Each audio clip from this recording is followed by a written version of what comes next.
Любите ли вы сокровища, как их люблю я? Думаю, что да. Давайте поговорим об этом. Я, как самая большая сплетница в городе, приглашаю вас к моему камину. И сегодня у меня замечательный гость Денис Ильич Сидельников, генеральный директор АО «Бета-инвестиции». Денис Ильич, добрый вечер. Здравствуйте. Чем занимается ваша волшебная компания? Ну, исходя из названия, она инвестирует. Инвестирует? Инвестирует во что? В добычу полезных ископаемых. Это удобрение? Нет. А Это что же? сокровище, как вы сказали. Боже мой, какая прелесть! И что же это за сокровище? Ну, скажем, двумя словами. Золото, бриллианты. Какая красота! О знакомстве с вами я просто мечтала всю жизнь. Золото и бриллианты. Это почти вообще роман. Где вы их добываете? Где вы инвестируете? Что это за страны? Мы добываем их на прекрасном континенте Африка. Боже мой. Там очень хорошие, большие возможности и очень богатая ресурсами территория. Вы добываете сами? Мы инвестируем Ах, в вы добычу. инвестируете. Да. Расскажите, пожалуйста, как добывают золото? Вот когда я это слышу, я всегда представляю большую-большую шахту, и где прямо как толстая анаконда, это золотая жила. И вот маленькие гномики своими кирками это все стучат, и золотые слитки прямо падают. Так ли это, друг мой? Золотые слитки падают уже в самом окончании процесса. Да? Да, но чтобы прийти к ним, проводится очень большая трудоемкая работа. Кто ее проводит? Ну, гномики, но они очень загорелые. Ах, вот как. То есть того, как пишут в романах, что покопал и нашел самородок, нет? Добыча золота бывает и самородки, как было уже описано в нескольких романах и снято несколько фильмов. Так называемая элювиальная добыча. Это то, что выдает природа сама. То есть, когда на истоке реки можно среди камней обнаружить самородки. Но сейчас это уже довольно-таки редкая история, поэтому за золотом приходится копаться, углубляться и так далее. И глубоко? Ну, в данном проекте глубина залегания золотоносной руды примерно составляет 6-8 метров, поэтому не глубоко. Добываться это будет открытым способом, путем снятия грунта и уже применением экскаваторов и дальнейшей тяжелой техники. Денис, слушаю вас и думаю, вы в детстве читали приключенческие романы. Как вы дошли до этой жизни, что стали заниматься и возглавлять компанию, которая так интересно работает? Ну, к этому проекту, это второй проект, так сказать, в моей карьере. К нему я пришел также из африканской страны. Меня пригласили возглавить эту компанию, потому что у меня уже был определенный опыт по добыче полезных ископаемых, скажем так. Как вы называете золото и драгоценные камни, в данном случае бриллианты, я понимаю, полезными ископаемыми, так скучно и уныло. Ну, на профессиональном языке, да. А почему Африка? Потому что там их много или просто хороший климат? Ну, климат мне там тоже нравится. Но эта страна, в принципе, еще на очень малый процент разведана, поэтому там открываются большие возможности. И удобнее там работать с инвестициями. Ах, вот как. Да. Денис, еще не могу не спросить. Ну, все читали «Три мушкетера», да, «Подвески королевы». Отчего они были алмазные, а не бриллиантовые? Алмазы так хороши, они дороже, они ярче.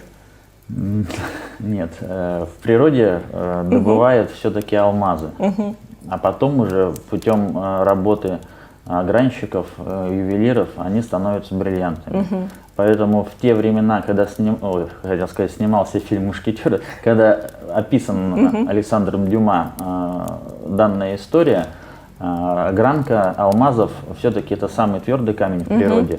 Ну, существовало, наверное, но в очень ограниченном количестве, потому что не было еще того оборудования, которое могло сделать из алмаза бриллиант. Поэтому отбирались более хорошие камни, чистоты, подходящий, чтобы они подходили, например, сколько там было, 12 алмазных подвесов? Да. Да, чтобы примерно они были одинаковые по форме, по чистоте, и уже ювелиры, исходя из камней, вставляли их в оправы и делали из них ювелирные украшения.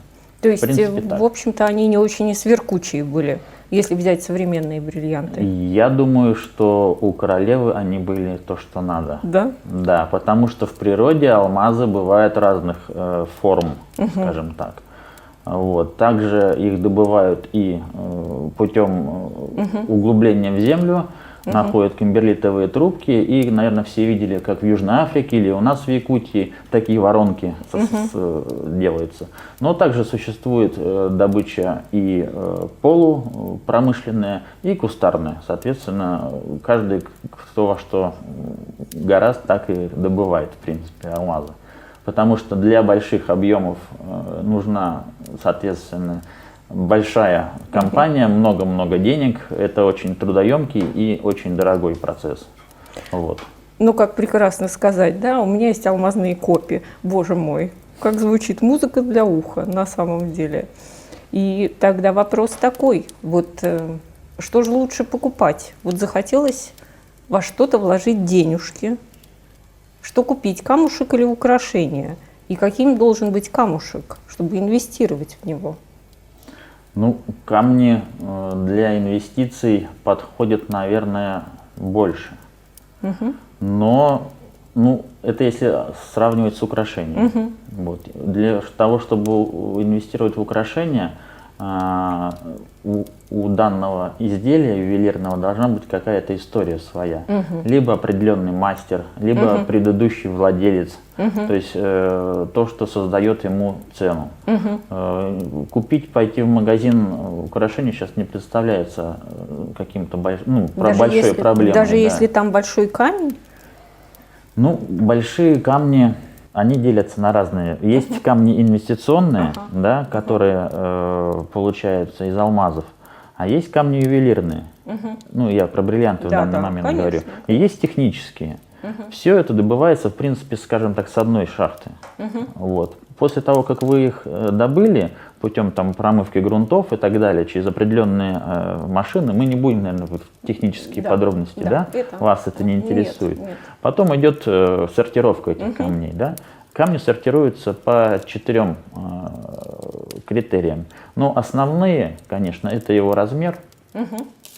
Вот, для этого существуют небольшие сита, и так же, как это все просеется. Маленькие падают сюда, средние сюда, большие сюда. Ну, а самые большие. Но алмазы после добычи выглядят очень непрезентабельно. Да. Они, в принципе, весь их блеск и красота создается огранщиками и ювелирами. Поэтому на начальной стадии как бы сортируется сырье. Технические алмазы, они уходят в промышленность. Вот там пилочки для ногтей, там сверла, буры, вот это алмазное, это все вот. И даже то оборудование, на котором потом гранят камень, также покрыто алмазной крошкой. Вот. Потому что алмаз можно гранить только по такой же твердости камня. Вот. Ну а самое, которое как сортировщик на свой, так сказать, на свой глаз оценил, что они более-менее хорошие подходят, они уже откладываются, соответственно, в ювелирные. Ну а инвестиционные камни — это уже довольно-таки большие камни. У самых больших алмазов даже есть свои имена. Вот. Ну мы о них не будем. Вот. Ну, а ювелирные камни, они получаются уже путем огранки, бриллианты. Поскольку, в принципе, из добываемого сырья общего объема, где-то процентов, наверное, 10 будет ювелирных камней, и процента 2-3 будет только инвестиционных. Вот. И инвестировать лучше все-таки в бриллиант, потому что алмаз — это природный камень, безусловно, ценный, но бриллиант, скажем так, в денежном эквиваленте дороже алмаза будет раза...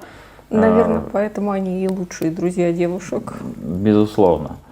Алмазы, как и инвестиционные камни, только рассматриваются в виде больших чистых камней. Ну, может быть, не совсем чистых, но именно больших. Вот. Это да, это камень, опять же, его нашли, описали, взвесили, посмотрели чистоту, дали какое-то ему название, там либо того места, где его нашли, там, ну и так далее. То есть это отдельная история. А ювелирные камни, они почему бриллиант дороже алмаза? Потому что когда алмаз попадает на стол к огранщику, к мастеру, он его оценивает прежде всего по размеру, по весу. Алмазы, как и бриллианты, они вешаются в каратах. Вот, карат, примерно где-то 0,3 грамма. Как он возник, не будем говорить. Ну, неважно. Вот. После этого, как огранщик посмотрел его, алмазы бывают разных форм, естественно. Бывают почти в виде круга. Это те же камни, которые, например, добыты в реках, вот аллювиальные. То, что, например, река протекала через, ну, с горы, например, спускалась через кимберлит, там он вместе с другими камушками попал и долго, много-много лет катился и тем самым приобрел такую форму. Существуют карты этих рек? Существует, да. Вот. Есть, ну, самое лучшее для ювелира, для огранщика форма алмаза — это в виде ромба. Есть, ну, он называется эктаэдр и декаэдр, то есть это со смещенным, как бы два ромба смещенные. Ну, идеально, конечно, это ромб, потому что из него можно посмотреть и при хорошем качестве камня, если нет в нем никаких вкраплений, опять же трещин, там перьев, можно из него получить хороший бриллиант. Вот. Например, из ромба можно получить, если вы хотите получить большой камень, можете срезать с него верхушку и всю остальную часть огранить в стандартную 57 граней круглый камень. Если в нем есть какие-то изъяны, то уже смотрится, исходя из того, что какой изъян. Камень можно разрубить пополам, то есть получится два камня. Ну поменьше. И поменьше, да. Но опять же, все верхушки, которые срубаются, они тоже остаются, идут в огранку и потом идут в более мелкие камни. Также их после огранки сортируют и получают тем самым бриллианты. Из одного алмаза примерно, если он хорошей, правильной формы, без всяких вложений, ну, при хорошем, если вот прекрасный огранщик и камень хороший по форме, ну, максимум можно вытащить 50%. Бриллиант получится. А так где-то 35-40% от камня остается в бриллианте, поэтому он, соответственно, будет дороже. Денис, а расскажите, пожалуйста, Африка прекрасная страна, я понимаю, что там тепло, но все географию проходили, вот, но как вас занесло в Нигерию, Гвинею? Ну, как обычно, в воле случая. Ну, вот, я в свое время много путешествовал, бывал в разных странах. Вот, и в Гвинее встретил одного человека, моего давнего знакомого. Он там находился по роду службы, когда в свое время, ну, после чего остался. И вот начал заниматься данным бизнесом. Вы просто как Миклуха Маклай. Ну, практически, да. И мы с ним провели определенное время, он мне показал... Копали золото? Бриллианты. Ах, вот как. Какая прелесть. Он мне показал, у него была полупромышленная добыча, небольшая фирма. Какая прелесть. Вот. Я после встречи с ним вернулся, соответственно, ну, правда, не в Россию, в Европу. Вот. Поговорил с определенными товарищами. Они тоже любят бриллианты, очень, оказалось. Очень. Какая прелесть. Да. И, соответственно, вернулся уже с определенными инвестициями туда. И теперь там случилась промышленная добыча. Да, там у нас вот сейчас проект бета-инвестиции идет примерно по такому же пути. Там была выкуплена определенная территория вдоль реки, сделаны исследовательские, изыскательские работы, начата добыча, и в принципе нам поступило предложение о продаже бизнеса. Какая? С одной стороны, наверное, хорошая история, а с другой стороны, я подумала, а почему бы туда не устраивать туры путешествующих? Это очень экстремальное занятие. Не всегда, скажем так, как путешественников, не всегда это взбодрит, потому что все-таки Африка — это немножко другая страна, и по безопасности будет очень сложно. Ну, я слышала, что вы буквально на днях отправляетесь туда. Насколько это безопасно для вас лично? Ну, я отправляюсь туда, но у нас есть определенная охранная структура, и мы ездим, соответственно, передвигаемся по территории от крупных городов на места добычи в сопровождении охраны. вооруженных. Велика ли охрана? 8 человек. На одного охраняемого? Нет, едет один автомобиль, скажем Ага. так, и 2 автомобиля еще охрана идет. Денис, а раз столько охраны, 2 машины и, наверное, оружие, а какие-то экстремальные ситуации? Вдруг туда шли львы и сказали, ура, консервы привезли? Были, конечно, множество ситуаций, но самая такая, которая мне запомнилась, нам поступило предложение проехать в соседнюю страну из Гвинеи, Ага. как раз посмотреть еще добычу золота, потому что там на севере Гвинеи добывается золото, и золото вывозится, соответственно, через столицу страны Мали, называется, столица Бамако, потому что там по километражу ближе.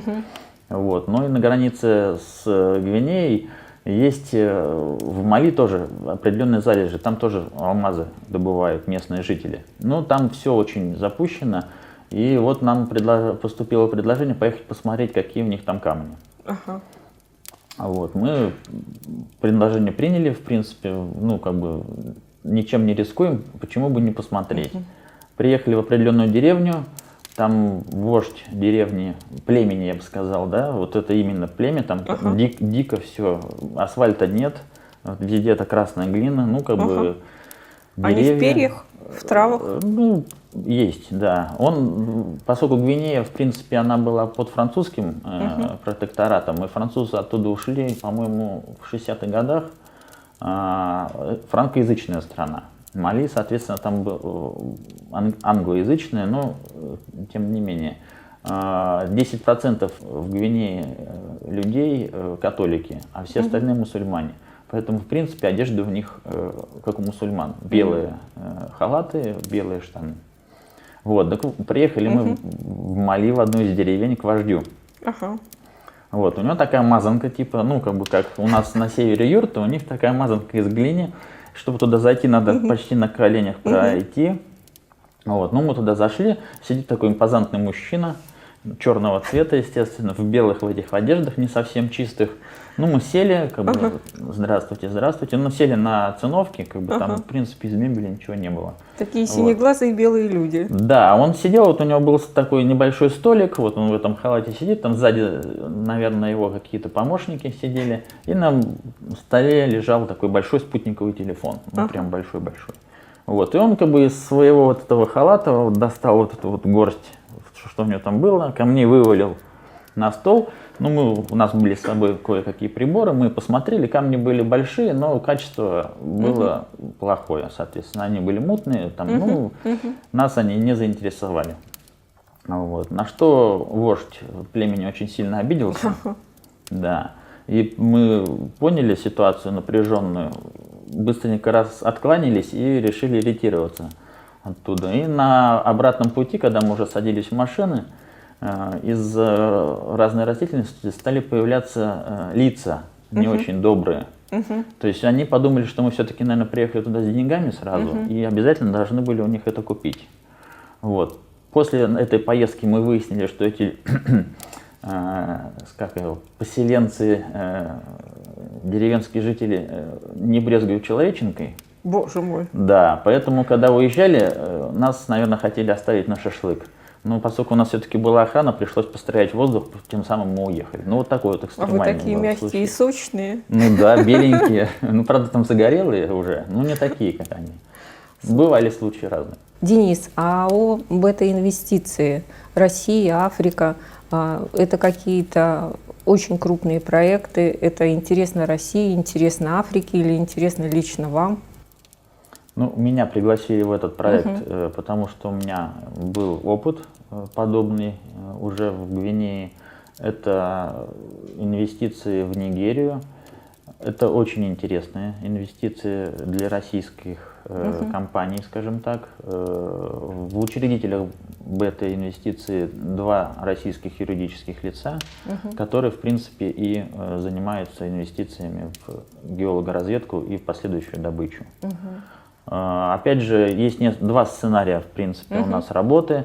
Для того, чтобы работать в Нигерии, нужно купить долю в нигерийской фирме, потому что любая другая иностранная компания со стопроцентным капиталом не может туда зайти. То есть нужно обязательно, чтобы было... И тем самым, покупая долю в компании, мы покупаем разрешение на добычу, потому что компания лицензированная, и за ней уже закреплен определенный участок. Даже у них есть уже первичная геологоразведка, вот, по результатам которой там все очень хорошо. Вот, естественно, после покупки данной компании участка мы будем делать свою геологоразведку, и после этого уже будем принимать решение. Либо выходить в открытую добычу, тем самым, может быть, делать IPO и привлекать других инвесторов, либо продавать уже, в принципе, целый бизнес, просто целиком уже как для последующей, следующей компании, кто будет добывать, вкладывать. Следом за вас. Да, это уже акционеры будут принимать решения, исходя из геологоразведки, которую мы будем делать. А правительство этой страны лояльно ли относится к подобным историям? Да, правительство страны приветствует это. Данная фирма, которую мы, долю фирмы нигерийской будем покупать, она напрямую связана с правительством.